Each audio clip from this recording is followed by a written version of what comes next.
97. Hoje eu vi a emoção do jovem Vanderlan e do Gabriel Menino. Como você se sente revelando tantos jogadores bons? É lógico, a necessidade de colocar o rapaz para jogar, mas ele sai emocionado, chorando por uma assistência, uma partida difícil, e o menino, por tudo que passou com ele marca o gol da vitória com um cruzamento de um menino que está subindo agora da base. É algo muito emocionante que mexeu também muito com o torcedor palmeirense. Olha, boa tarde em primeiro lugar. A prova de que nós confiamos no menino é que quando se lesionou o Jailson, nós não fomos buscar nenhum jogador. A prova de que nós acreditamos no menino, porque seria fácil, porque perdemos um jogador, íamos buscar outro, porque ele lesionou-se, não é? O Jailson, e nós lesionou-se, é menos um.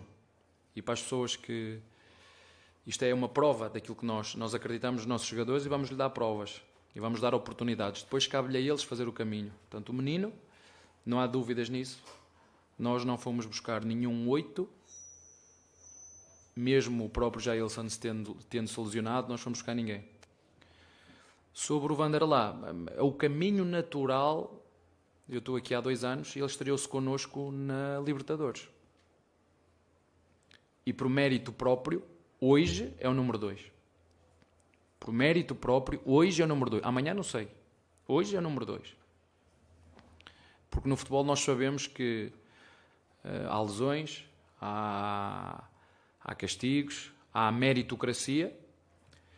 E é verdade, o Jorge lesionou-se, fez 2 jogos muito bons e eu gosto, e os jogadores têm que saber disso. Gosto do Jorge, gosto de Piquerez e gosto do Vanderlan. E dentro desta hierarquia destes 3, há umas alturas em que o Piquerez é o número 1, o Jorge era o número 2 e o Vanderlan é o número 3. Hoje, daqui a uma semana ou 15 dias, não sei, hoje ele é o número 2. Portanto, mérito do trabalho dele, mérito da formação, porque é um moleque que já está aqui há muito tempo e tem cabeça, é muito predestinado, ele treina muito e bem em qualquer posição, ele faz de zagueiro, faz de lateral e acaba por ser, esses 2 jogadores acabam por fazer uma jogada coletiva, certo, mas onde esses 2 jogadores estão envolvidos e é fruto do trabalho deles. Abel, boa noite. É claro que todo jogo de futebol tem 2 times e as ações de um time elas sofrem influência do que o outro time faz, né? E eu estou falando isso porque quando a gente viu a escalação estava muito claro que o Internacional ia tentar fazer uma marcação mais baixa, negando espaços ao Palmeiras para sair em velocidade, e também ficou claro no intervalo que o Internacional ia mudar a sua postura, tentar jogar um pouquinho mais. Queria que você falasse como é que você planejou o Palmeiras para reagir a esses 2 cenários do Internacional e qual foi a participação do Palmeiras, das ideias do Palmeiras para que o jogo ganhasse essa configuração. Primeiro tempo empurrando o Inter para trás e o segundo tempo com o Inter um pouco mais presente no campo de ataque em relação ao primeiro. Obrigado. Olha, o Mano Menezes é um excelente treinador. É uma equipa muito bem organizada. Há quem confunda organização com ser retranqueiro. É uma equipa muito organizada, quer defensivamente, quer ofensivamente, e que veio aqui e em função de algumas ausências acabou por tirar o seu meio atacante e meteu o Wanderson, mais um médio, tirou o seu ponta de lança de raiz. Ele tinha 2 no banco, 2 pontas de lança, e acabou por jogar com um jogador mais veloz.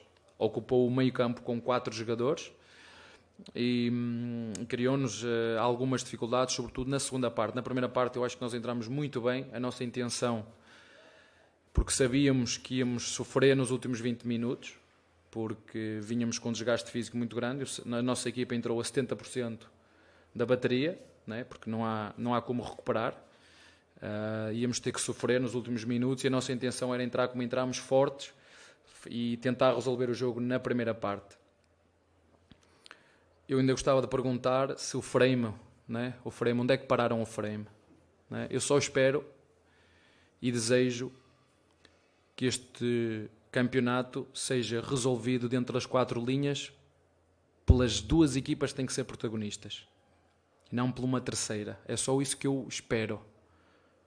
É que o campeonato seja resolvido nem pelo VAR, nem pelos árbitros, seja resolvido pelas equipas dentro do campo. Eu começo a ver muita confusão com o VAR, né? Golos que são validados, volta atrás, vai ao VAR, se tocou neste jogador ou naquele. O VAR só tem que entrar quando é algo escandaloso.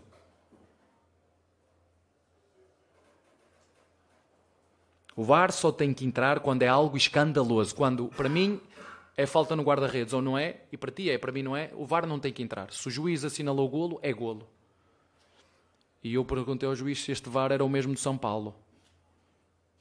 Se era o mesmo. E eu perguntaram ao professor, vai depender de onde pararem o frame. Olha, se fosse golo, depende de onde pararam o frame. Eu só peço a quem está à frente deste organismo que façam todos um esforço. Eu não sei se eles também estão cansados, porque realmente é muito jogo, quer para nós, quer para os jogadores, para os treinadores, para os árbitros também, é muito jogo, e como nós nos sentimos cansados, eles também têm esse direito de se sentir cansados. Portanto, só espero que este campeonato seja resolvido dentro das 4 linhas, pelos intervenientes certos. É só isso que eu espero. Abel, eu queria apelar para a tua sensibilidade, você que se preocupa muito com o lado humano dos jogadores, de quem trabalha com você, o que aconteceu com o Renan, o acidente de carro, um garoto acabou matando uma outra pessoa. Como é que isso serve de exemplo? O que você pensa de tudo que aconteceu?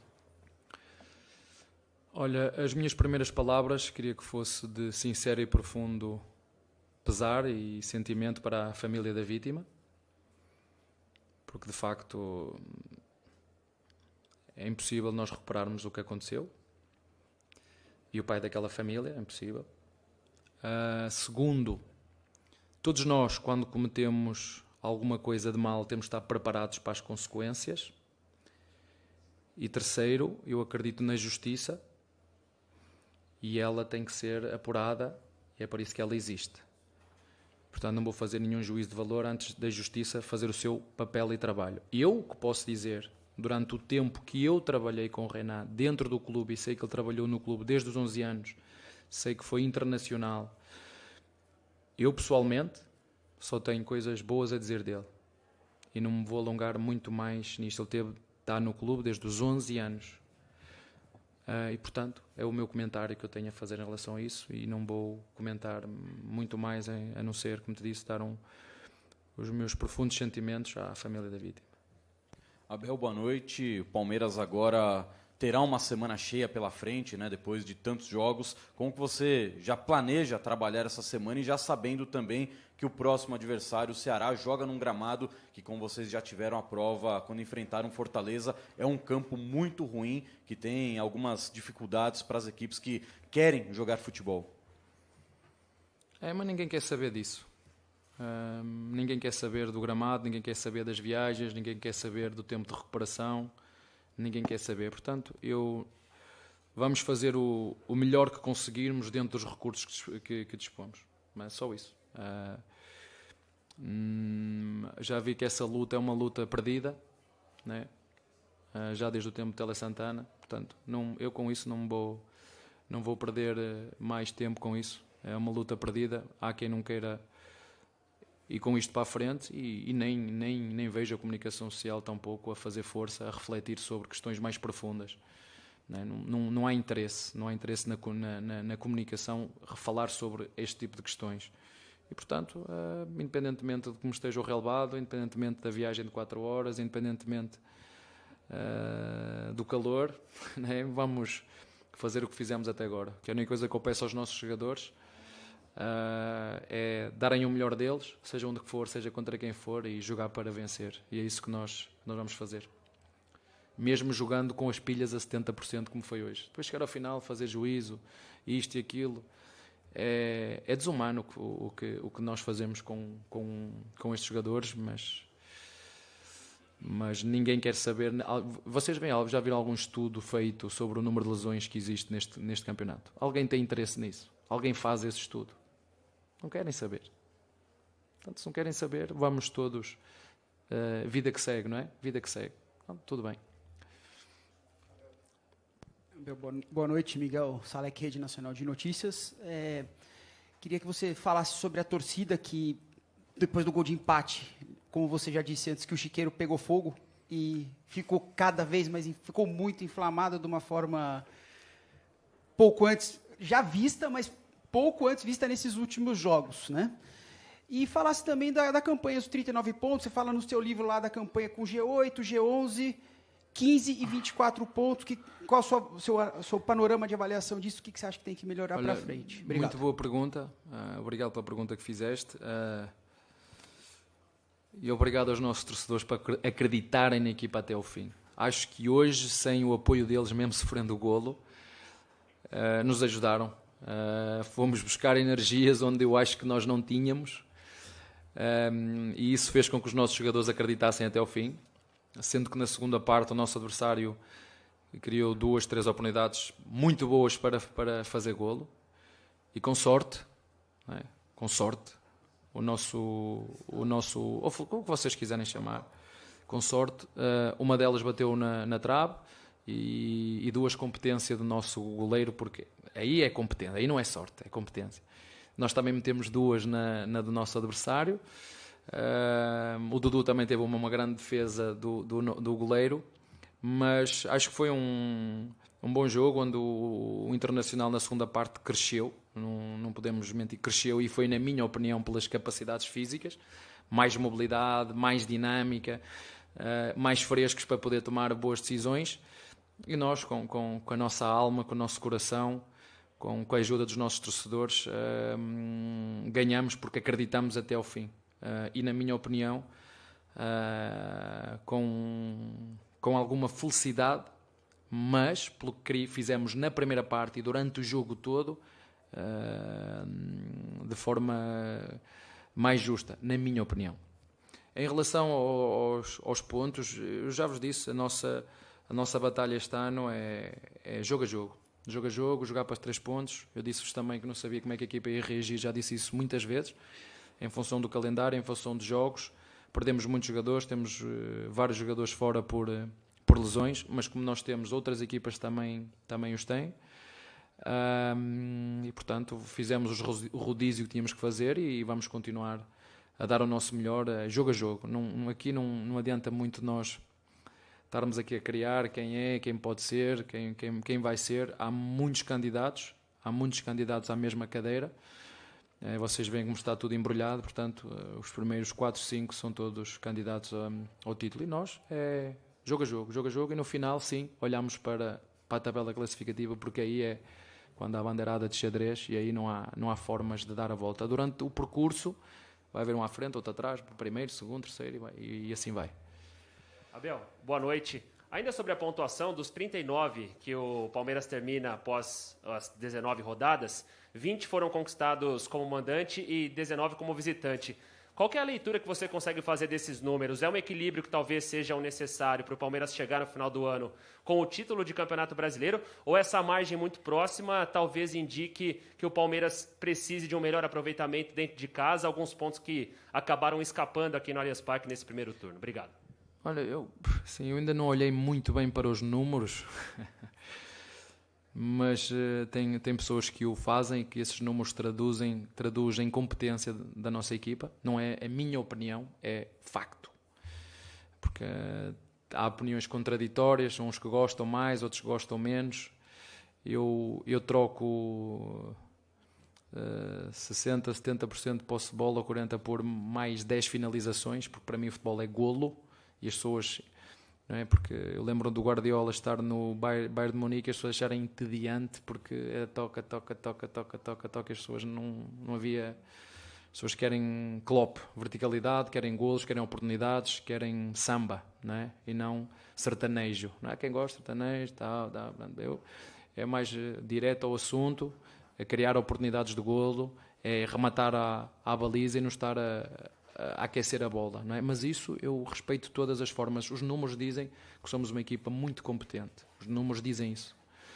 E algumas pessoas, sobretudo algumas pessoas, dizem que realmente os jogadores, isso gosto muito de ouvir a opinião de jogadores de seleção brasileira, jogadores de seleção italiana, que reconhecem competência à nossa equipa, e isso só nos deixa e enche de orgulho e de responsabilidade. E pessoas fora do país também dizem muito bem desta equipa. Ora, se vamos ganhar, não sei se vamos ganhar, agora que esta equipa faz tudo para ganhar, mesmo jogando a 70% das suas capacidades, que é o caso de hoje. O que eu mais pedi era chegar ao final do jogo e não haver mais lesões, porque não há milagres. Com as viagens que se tem, com falta de tempo para recuperar, com os gramados muitas vezes, uns bons, outros uns muito bons, porque tem. Também é preciso dizer a verdade, outros que não são tão bons, porque não é um gramado onde joga-se 3 ou 4 vezes por semana, ele vai ficar em condições? Não vai ficar em condições. Mas esses têm sido os nossos grandes adversários. E pronto, são 39 pontos, como te disse. Eu não olho para os pontos, eu olho para cada jogo, darmos o nosso melhor para o vencermos. No final, sim. No final, eu vou olhar e vou ver o que é que nos toca por aquilo que fizemos durante o jogo. Só espero, como te disse há um bocado, que este jogo seja resolvido dentro das 4 linhas, pelas equipas que têm que ser protagonistas, né? Só isso. Eu só espero que não haja nenhuma equipa protagonista, a terceira que seja a protagonista. Que se tenha a responsabilidade e a humildade de perceber que há coisas que têm que ser melhoradas e que leiam, por favor, leiam a regra do VAR. Leiam. O VAR diz que só tem que entrar em ação quando é escandaloso. Porque se é dúvida, a decisão do árbitro prevalece. Não tem que o chamar. Leiam e leiam. Na escola, quando eu estava na escola, as perguntas de matemática eram interpretação. E uma das coisas que me ensinaram era lê a pergunta 3 vezes devagar. Lê a pergunta. E eu espero que quem é competente, até porque hoje com um telefone conseguimos fazer reuniões, que se uniformize as decisões. Não é contra uma equipa, a gente vê, acontece uma coisa, contra outra acontece outra, o mesmo lance. Não. Na Europa, os árbitros reúnem-se e metem lances que são de interpretação diferente e chegam à uniformização. Quando acontecer isto, a nossa decisão é esta. E hoje é muito fácil fazer isso. É muito fácil. Com um telefone, via Zoom ou outra plataforma qualquer, é muito fácil a gente se formar para uniformizar as decisões. Que é para que não haja uma terceira equipa protagonista. Os protagonistas são os jogadores das 2 equipas. Equipa A e equipa B. E não uma terceira. E é só isso que eu peço. É que não seja uma terceira equipa a ser protagonista deste campeonato. Abel, boa noite. Enzo Pedotti, da Rádio Prorrogação. Eu queria saber sobre reforços, mas não só reforços contratados como o Merentiel e o Lopes. O Vanderlan hoje foi um grande reforço, não sei se você já falou, mas eu cheguei agora há pouco, peço perdão se você puder Estás repetir. perdoado. Como pediste perdão, estás perdoado. Obrigado. E, além disso, queria saber um pouco sobre a queda do Veiga. Se atribui também ao calendário, a queda dos jogos, porque depois da lesão ele tem jogado abaixo do nível que a gente sabe que ele pode. Falaste bem. Depois da lesão, é exatamente isso. Lesão, jogos atrás de jogos, não dá para recuperar, não dá para trabalhar força. E é esperar agora para nós o recuperarmos fisicamente. Está tudo interligado. A técnica, a tática e a física e a mental, está tudo interligado. Não é? E é verdade, ele teve a lesão, regressou, tem que jogar, muitas vezes jogar sem estar recuperado, que é sobrecarga, e rezar que não volte a ter lesões. Vamos esperar agora para falar com o Núcleo de Saúde e Performance e perceber o que é que podemos fazer a esse nível. Mas, como ele disse muito bem, os jogadores têm que entender que durante a sua época têm que ser protagonistas quando estão bem, não é como eu estava a dizer, e quando passam por períodos de pouco rendimento, mas o esforço tem que lá estar. O esforço e o trabalho para a equipa tem que lá estar. E enquanto eles fizerem isso, por mim não há problema nenhum, porque eu sei que os jogadores é como as ondas do mar. Umas vezes estamos cá em cima e outras vezes estamos cá em baixo. Temos que saber lidar com o momento em que estamos em baixo para continuar a trabalhar para dar a volta. E o Vanderlan vem dentro daquilo que é a política do clube. Desde que eu cheguei, as pessoas sabem quanto dinheiro gastamos em reforços, as pessoas sabem quanto dinheiro gastamos em reforços, as pessoas sabem quanto o clube ganhou e valorizou a sua equipa, as pessoas sabem quanto é que o clube faturou por títulos ganhos, quanto reduziu a sua dívida, porque este clube é um clube muito responsável que paga a quem deve, e isso é que eu acho que é injusto, estarmos numa competição onde uns têm preocupação de ter que pagar as suas despesas, as suas dívidas aos seus fornecedores, aos seus patrocinadores, pagar, e outros não o fazem. Isso não é justo para a competição, mas é por isso que eu gosto de estar aqui. É por isso que eu gosto do Palmeiras. É porque nisso é diferente dos outros. Pensa de maneira diferente. Pensa fora da caixa. É um clube organizado, é um clube sustentável, é um clube que tem presente e tem futuro. É um clube que apostou há 5 ou 6 anos na formação. E que a formação a gente tem o retorno, depois de 7 ou 8 anos começa a ter o retorno. E os jogadores que demonstrarem durante a semana e de forma consistente que podem pertencer à equipa principal, eles vão ter a oportunidade. Aqueles que for preciso emprestar e rodar e voltar depois, porque a receita não é igual para todos. Não é, é da base, jogou muito bem no sub-20 ou no sub-17, vai chegar aqui e vai dar. Não sei. Vai depender deles e do trabalho deles. O Vanderlá, tu me disse, são 2 anos. Ele, quando nós chegamos aqui, ele estreou-se na Libertadores, não estavas aqui na pergunta há pouquinho, e por mérito próprio, pela forma. Há uma coisa que os jogadores têm que ter. No futebol, se não houver intensidade e vontade, esqueçam a técnica. E são essas equipas que ganham. Não adianta circo. Esqueçam isso. Circo, já vai o tempo em que os jogadores resolviam os jogos sozinhos. Hoje, todos os clubes têm bons treinadores, todos os clubes têm núcleo de saúde e performance, todos os clubes têm condições para dar aos seus profissionais. Hoje o que faz a diferença são as capacidades volitivas. É quem tem mais vontade, quem tem mais fome. Esses são os que ganham. E a minha função não é reunir os melhores jogadores. É fazer a melhor equipa. Nem sempre os melhores jogadores fazem a melhor equipa.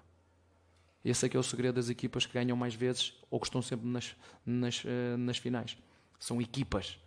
E hoje toda a gente tem boas estruturas, boas condições, pode pagar por reforços, tudo. Isso não é sinónimo de vitórias. E eu acredito que com uma equipa forte, um elenco forte, onde todos trabalham para os interesses da equipa, esteja mais próximo de ganhar. E também não conheço nenhuma equipa que só ganhe. Abel, boa noite.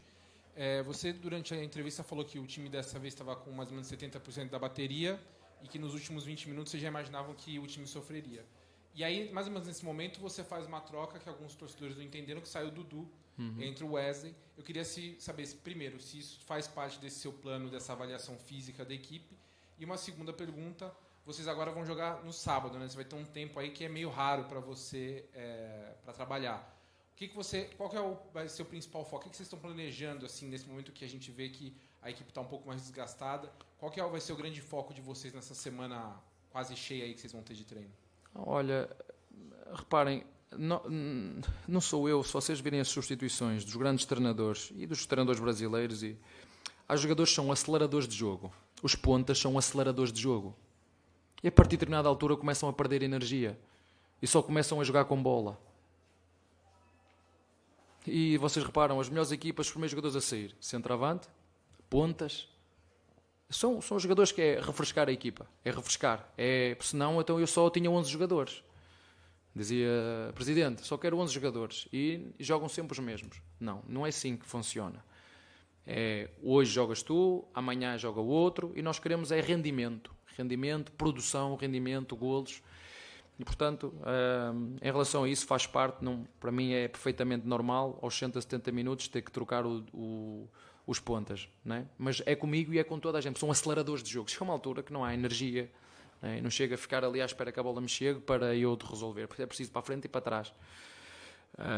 E o golo acaba por surgir num envolvimento Wesley com o Vanderlá, isto para um bocadinho contradizer o que está a dizer. O futebol não é tirou este, meteu aquele e foi. Não é assim que funciona. Nós temos que olhar para a equipa, a equipa está a precisar de energia, a equipa estava cansada, e eu sabia disso. E a outra pergunta era, desculpa? O que você planeja agora nesses 5 dias que você vai ter de trabalho até o próximo? Eu acho que até vou ficar maluco, não é? Com esta semana vai parecer um mês, não é? Não sei, agora é descansar, porque nós precisamos mesmo muito descansar, física e mentalmente, sobretudo mentalmente, porque é muito desgastante, e depois voltarmos quarta-feira outra vez, todos prontos para continuar a nossa caminhada, porque vai ser dura, vai ser difícil. Há muitos candidatos à mesma cadeira e, como te disse, é procurar em cada jogo e em cada treino, ou sobretudo em cada treino, nos prepararmos para o jogo seguinte. Boa noite, Abel. Rodrigo Fragoso, TNT Esportes aqui. Abel, na publicação da comissão técnica, no livro que vocês publicaram, há um termo sobre jogadores bolsa, que vocês trabalham como formação do elenco. Queria que você explicasse esse termo para quem não teve a oportunidade de fazer a leitura do livro. E queria te perguntar quais são esses atletas e se o Endrick hoje é um jogador bolsa dentro do elenco ou ele ainda não entrou nesse patamar. Olha, isso já vem desde o tempo do Braga. Né? O Braga não ganhou títulos com esta equipe técnica, mas ganhou muito dinheiro. O PAOK também não ganhou títulos, mas ganhou muito dinheiro. E eu mesmo sem ganhar títulos, pagaram por mim. Né? O PAOK teve que pagar 3 milhões de euros, o Palmeiras pagou perto disso, mais as Libertadores que ganhamos temos que... E o Palmeiras e eu devolver dinheiro ainda, pagar ainda ao PAOK. E essa questão de bolsa tem muito a ver com isso, tem a ver com a aposta na formação. E a aposta na formação é metê-los num contexto de exigência muito maior. Porque, com todo respeito pelos moleques de sub-17 e sub-20, existe uma escada e um degrau muito grande aqui no Brasil. Aqui. Tu na Europa tens equipa A, equipa B, sub-23 e sub-19. Okay? 4. Equipa A, equipa B, sub-23 e 19. Tem 4. E aqui tu passas do sub-19 para a equipa A. Saltas 2 degraus. Então a forma que nós temos, quer no Braga, quer no PAOK, quer aqui, foi quando chegámos aqui, já havia uma aposta do Palmeiras em jogadores da formação. O Patrick, o Renan, o Menino, o Danilo, já vinha com o Luxemburgo e que pagou por isso. Porque apostar na formação tem os seus riscos e pagou por isso. Pagou, porque quando se aposta na formação... Há coisas que nós vamos comprometer, muitas vezes os resultados esportivos estamos a apostar na formação. O que é certo é que nós aqui temos esses jogadores bolsa, e nós não é só um, nem dois, são 10. O Fabinho treina connosco diariamente, o Vanderlá treinava connosco diariamente. Todos aqueles jogadores que foram campeões da Copinha, e mérito para o seu treinador, vocês têm que se lembrar o seguinte.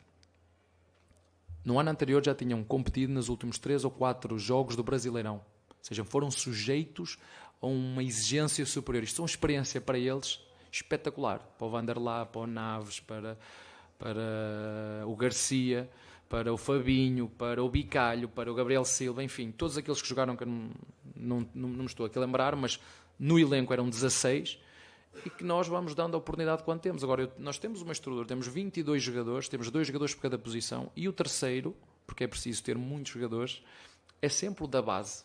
E quando o da base demonstra, ou surge uma oportunidade porque há lesões, há castigos, ou por mérito, porque às vezes acontece como o Danilo impôs por mérito, se bem que houve ali uma altura a lesão do Filipe Melo. Não é? E o Vanderlá foi igual. O Piquerez lesionou-se, o Jorge de fora, e ele por mérito próprio disse, estou aqui, olha, este é o Vanderlá. Gostam? Gostamos. Precisamos de contratar lateral esquerdo? Se calhar não. Não é? Por mérito dele. Porque tem 2 coisas. Sabe o que é jogar no Palmeiras, está identificado com o clube, sabe quanto pesa esta camisola, e disse uma coisa para mim que é fundamental. Eu quando entro para dentro de campo, eu tenho que deixar tudo lá dentro. Pode não sair o cruzamento, pode não sair o golo, porque hoje saiu tudo, mas pode não sair. Mas a entrega e o esforço é inegociável. E esses miúdos já vêm da base, estes moleques já vêm da base com isso. Não sou eu que os incuto neles, é a base. E isso é fruto do trabalho dos treinadores da formação, é fruto do trabalho dos diretores da formação e, mais uma vez, não é puxar a brasa à sardinha, mas quem quiser saber como se trabalha na formação de forma organizada, com uma ideia e com um fio condutor muito sério, é ver como... Mas o Palmeiras é exemplo em muitas coisas. Não é? É exemplo em muito... Não é só nos títulos. Não é só nos títulos. É exemplo como é que um clube tem que funcionar. Como é que um clube tem que ser responsável. Como é que um clube valoriza os seus funcionários. Como é que um clube valoriza os seus profissionais. É exemplo e tudo. Não é só nos títulos, pois é fácil dizer... Eu antes de chegar, tudo o que eu estou a dizer aqui, o clube já era assim. Antes de eu chegar, o clube já era assim. E por isso é que eu me identifico com o clube. Porque é ético. É um clube ético. E isso, eu identifico-me com esses princípios, com esses valores. E pronto, o facto de ser verde já é, é algo que faz parte da minha vida, não sei porquê, mas é assim. Ok, galera? Fiquem bem. Tchau.